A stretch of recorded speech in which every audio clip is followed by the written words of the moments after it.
Hello and welcome to my YouTube channel. Today, I will share a tutorial on how to connect IP camera to Hikvision NVR. The first step, you need to ensure that the Hikvision NVR and IP camera are on the same network.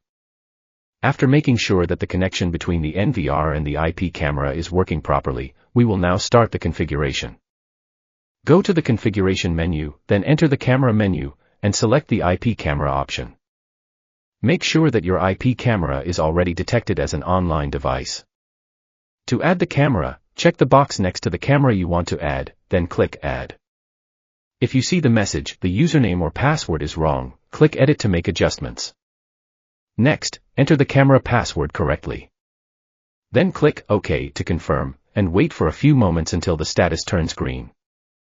Now, if the status is green, it means you have successfully added the IP camera to the Hikvision NVR. To verify that the camera has successfully displayed, go to the Live View tab.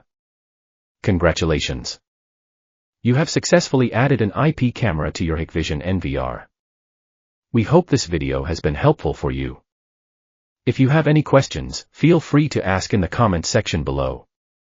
Please remember to subscribe to my channel, give it a thumbs up, and share it with your friends on social media.